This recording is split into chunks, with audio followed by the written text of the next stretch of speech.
ዛሬ የምናየው የአማርኛ ቃላት ንባብ ነው። ይሄኛው ክፍል 2 ነው። ባለፈ ቪዲዮአችን አይተን ነበር ክፍል 1 የንባብ መልመጃ ሪዲንግ ፕራክቲስ ፓርት 2 እናያለን። ከወ ጀምረን ያሉ ቃላት ማለት ነው። በፊደላት መሰረት ወለደ WELEDE ይባላል። በእንግሊዝኛ ሲጻፍ ወለደ ብለን ስንጽፍ የሚቀጥለው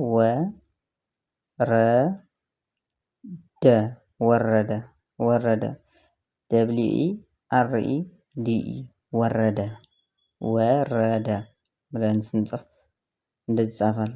ወለቀ WELEQE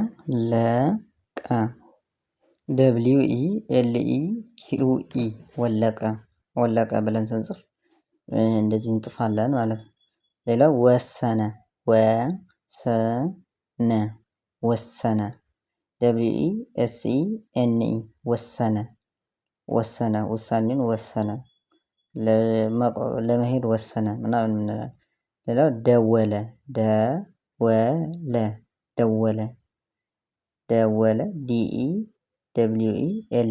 ደወለ ስልክ ደወለ ማለት እንችላለን ማለት ነው። እሺ እንቀጥለው አረገ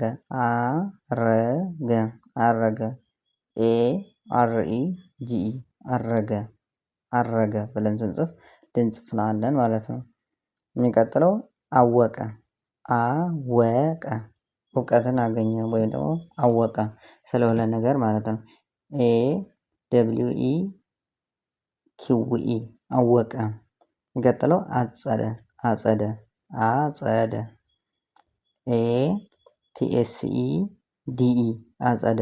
አጸደ ብለን ስንጽፍ እንደዚህ እንጽፋለን ማለት ነው። አጸደ። ሌላው አቀፈ AQEFE አቀፈ እንደዚህ እንጽፋለን ማለት ነው። ልጅ አቀፈ ስንል እንደዚህ እንጽፋለን። ሌላው አወደ AWEDE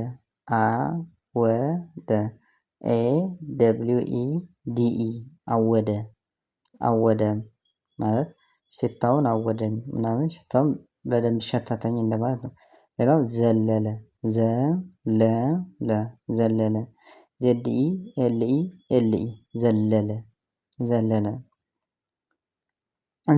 እንላለን ማለት ነው። ሌላው ዘለቀ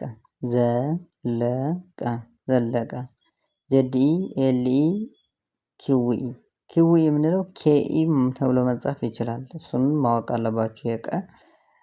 QE እና KE ማለት ይባላል ማለት ነው። እንቀጥለው ዘመረ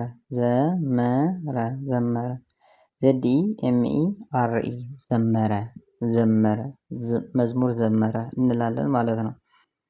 ለመቀጠል ረዘመ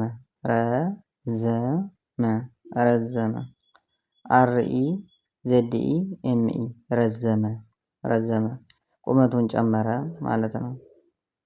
እሺ የሚቀጥለው መረዘ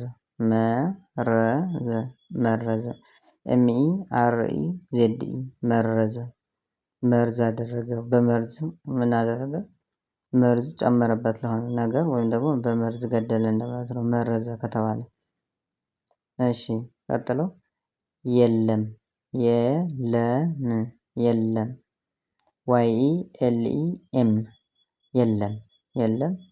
የለም ታጣ ጠፋ እንደማለት ነው ከነበረበት ቦታ።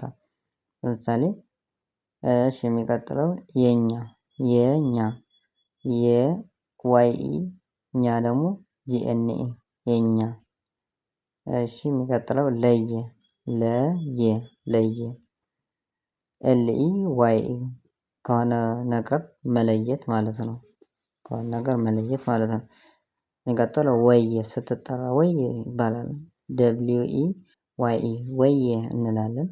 ወየ ሲጻፍ በሁለቱም ፊደላት ይጻፋል። ቀጥለው ደወለ DEWELE ቅድምም አይተነዋል ወላይ ማለት ነው። ወ መሃል ላይ ስላለች አሁን ደግሞ ደ ፊት ላይ ስለመጣች ወደ የሚመሰርት ቃል ስለሆነ ነው ያመጣነው። የሚቀጥለው ደመረ ነገሮችን ወይም ደግሞ ብር ደመረ፣ የሆነ ቁጥር ደመረ እንላለን። DEMERE ደመረ እንላለን።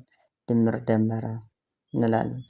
እሺ የሚቀጥለው ደከመ፣ ደከመ ደከመ ደከመ ስንል DEKEME ደከመ፣ ወይ ጉዞ ተጉዞ የሆነ ስራ ሰርቶ ደከመ እንላለን። ደከመ። እሺ ከዛ ቀለደ፣ ቀለደ ቀልድ ቀለደ እንላለን። ቀልድ ማሳቂያ ነገር ወይም የሚያስቅ ነገር ተናገረ። QULEDE በእንግሊዘኛው ሲጻፍ ደግሞ ቀለደ። የሚቀጥለው ጀመረ፣ ጀመረ ጀመረ ጀመረ ሲጻፍ JEMERE ጀመረ፣ ጀመረ ጀመረ ስንጽፍ JEMERE። እሺ የሚቀጥለው ጀለጠ፣ ጀለጠ መታ እንደማለት ነው። JELETE ጀለጠ። እሺ JELETE ጀለጠ እንላለን ማለት ነው። እሺ የሚቀጥለው ደረጀ፣ ደረጀ DEREJE ደረጀ፣ ደረጀ እንላለን ማለት ነው። እሺ የሚቀጥለው ቃላችን በጀ ጀበና ምናምን እያላችሁ መጻፍ ትችላላችሁ እናንተ ማለት ነው። በጀ የሚመሰረቱ ቃላት ጀ ያላቸው መሀላቸውም ላይ መጻፍ ይቻላል። ሰብስክራይብ፣ ላይክ፣ ሼር ማድረጋችሁ አትርሱ። መማር ከፈለጋችሁ እዚህ በምናስቀምጠው ስልካችን ደውሉልን። በዋትስአፕ፣ በኢሞ፣ በቴሌግራም እኛን ማግኘት ትችላላችሁ።